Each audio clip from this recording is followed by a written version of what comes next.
नमस्ते बच्चों। आज का हमारा विषय है परिसर अध्ययन 2 इतिहास और पाठ का नाम है पाठ 11 शाइस्ता खान की दुर्दशा। आज हम इस पाठ का पहला भाग पढ़ेंगे। शाइस्ता खान की दुर्दशा। दुर्दशा यानी बुरी हालत, खराब दशा। हमारी पाठ्य पुस्तक के पृष्ठ क्रमांक 42 में यह पाठ है जिसका नाम है शाइस्ता खान की दुर्दशा। इस पाठ में हम देखेंगे कि कौन था शाइस्ता खान, किसने की उसकी दुर्दशा, क्यों की और कैसे की।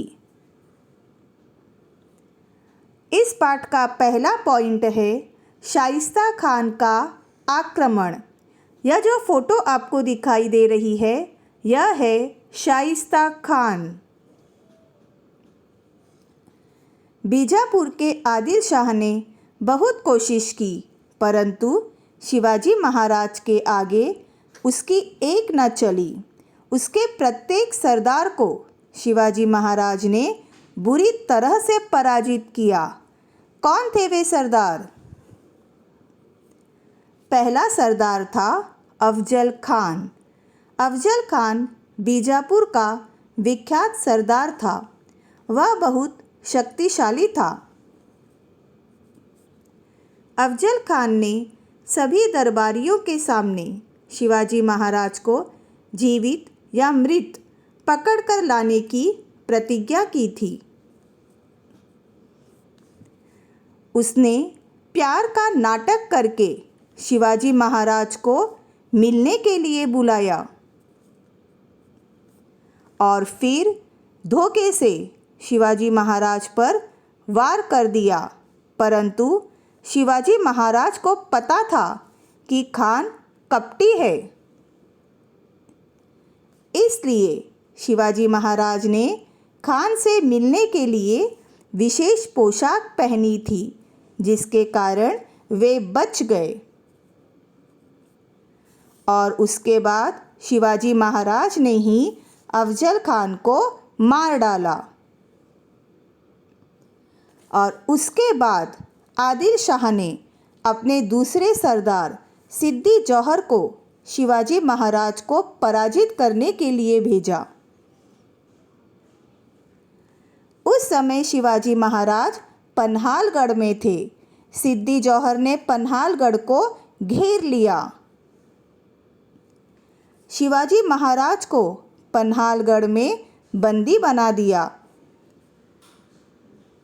परंतु शिवाजी महाराज बड़ी युक्ति से योजना बनाकर सिद्दी जौहर को चकमा देकर उसके घेरे से बाहर निकल गए और विशालगढ़ पहुंच गए।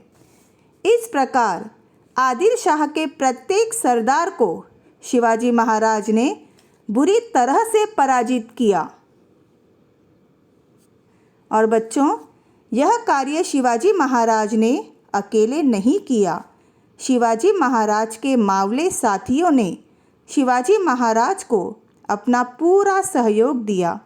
वह कुछ साथियों ने स्वराज्य के लिए अपने प्राण तक अर्पण कर दिए। वे जवान थे बाजी प्रभु देशपांडे, वीर शिवा काशीद और भी कई मावले थे जिन्होंने शिवाजी महाराज के लिए, स्वराज्य के लिए आत्म बलिदान दिया। तो बच्चों, अंत में आदिल शाह ठंडा पड़ गया। ठंडा पड़ जाना यह एक मुहावरा है जिसका अर्थ है जोश या उत्साह कम हो जाना। शिवाजी महाराज को मारने का विचार आदिल शाह ने छोड़ दिया। आदिल शाह समझ गया कि शिवाजी कोई साधारण इंसान नहीं है। उन्हें पराजित करना नामुमकिन है। इसलिए आदिल शाह ने शिवाजी महाराज के साथ संधि कर ली यानी समझौता कर लिया और शिवाजी महाराज का स्वतंत्र महाराष्ट्र राज्य आदिल शाह ने स्वीकार कर लिया। इसके बाद शिवाजी महाराज उत्तर में मुगलों की ओर मुड़े, क्योंकि मुगलों के आक्रमण से महाराष्ट्र की स्थिति बहुत ही खराब हो गई थी। मुगल महाराष्ट्र पर आक्रमण करते जा रहे थे। उस समय दिल्ली में मुगल शासक औरंगजेब था। औरंगजेब बहुत ही क्रूर था। वह संपूर्ण हिंदुस्तान पर अपना वर्चस्व स्थापित करना चाहता था।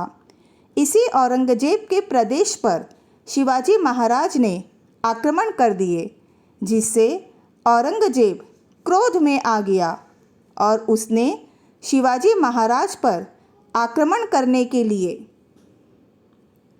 अपने मामा शाइस्ता खान को भेजा। तो बच्चों, यह है शाइस्ता खान। यह औरंगजेब का मामा था। औरंगजेब ने अपने मामा शाइस्ता खान को शिवाजी महाराज पर आक्रमण करने के लिए भेजा। शाइस्ता खान ने पुणे पर आक्रमण कर दिया। उसके साथ 75,000 सैनिक, सैकड़ों हाथी, ऊंट और तोपें थी। शाइस्ता खान शिरवल, शिवापुर और सासवड़ आदि गांवों को जीतता हुआ आगे बढ़ा। उसने पुरंदर किले को घेर लिया। बच्चों, यह है पुरंदर किला। वह आगे बढ़ा ही था कि एक बार मराठों ने उसे दर्रे में घेर लिया। मराठा बहुत ही फुर्तीले, चपल और घुड़सवार थे।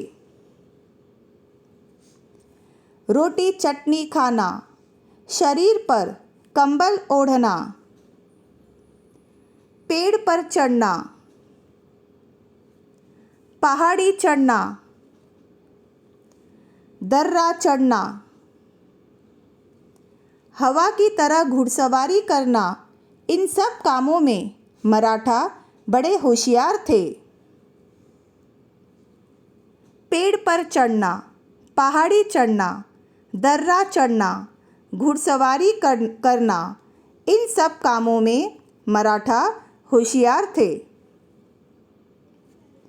मराठों की छापामार पद्धति से शाइस्ता खान की सेना परेशान हो गई थी। छापामार युद्ध अर्थात असावधान शत्रु पर अचानक आक्रमण करना और चुपके से खिसक जाना।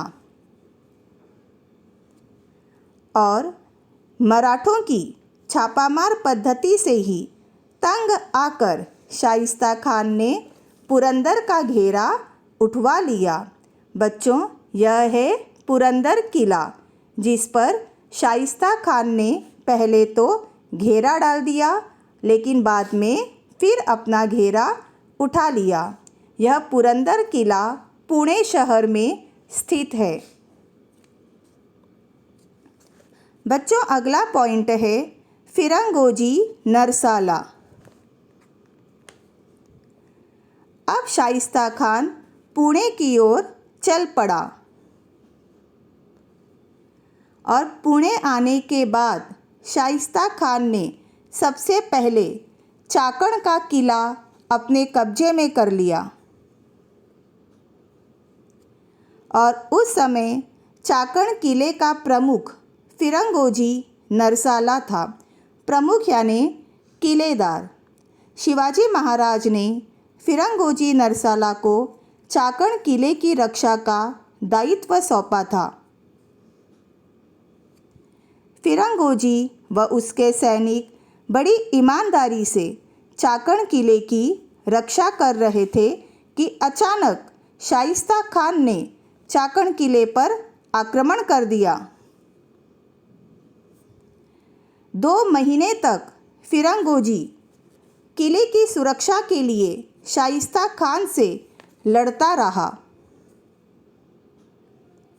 परंतु बच्चों, शाइस्ता खान की सैन्य शक्ति व उसकी तोपों के सामने फिरंगोजी नरसाला टिक न सका और उसने हार मान ली, क्योंकि बच्चों शाइस्ता खान 75,000 सैनिक, सैकड़ों हाथी, ऊंट और तोपें लेकर आया था। और बच्चों, हम पहले भी पढ़ चुके हैं कि हमारे मराठा सैनिक ताकतवर और पराक्रमी थे, परंतु उनके पास सेना व अस्त्र शस्त्रों की कमी थी। उसके बावजूद फिरंगोजी व उसके सैनिक 2 महीने तक शत्रुओं से लड़ते रहे, लेकिन अंत में फिरंगोजी नरसाला ने हार मान ली। फिरंगोजी नरसाला की वीरता पर शाइस्ता खान बहुत ही प्रसन्न हुआ और शाइस्ता खान ने फिरंगोजी को शाही नौकरी का लोभ दिखाया, यानी लालच दिखाया। उसने फिरंगोजी नरसाला को लालच दिया कि शिवाजी महाराज को छोड़कर हमारे पक्ष में आ जाओ, मैं औरंगजेब से कहकर तुम्हें सरदार का पद दिलाऊंगा।